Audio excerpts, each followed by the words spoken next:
Good evening, everyone. How are you guys doing tonight?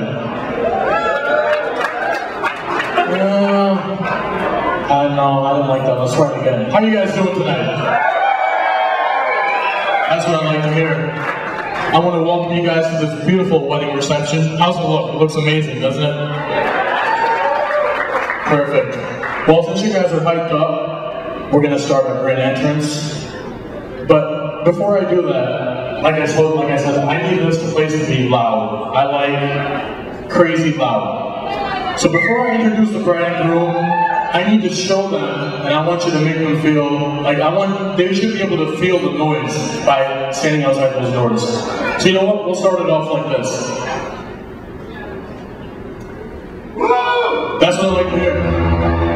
Ladies and gentlemen, if you can please direct your attention to the front entrance. Before I introduce them, everybody please rise.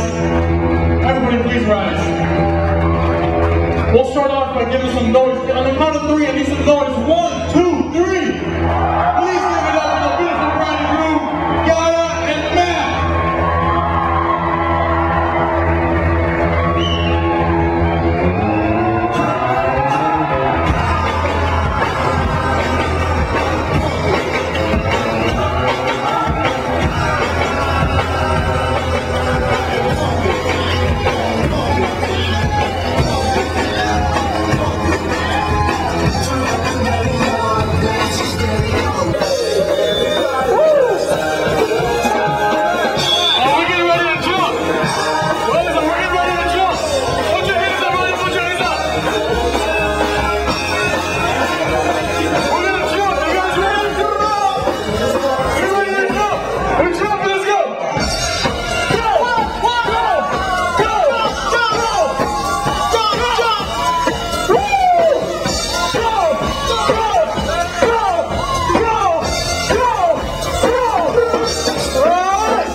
Oh, come back,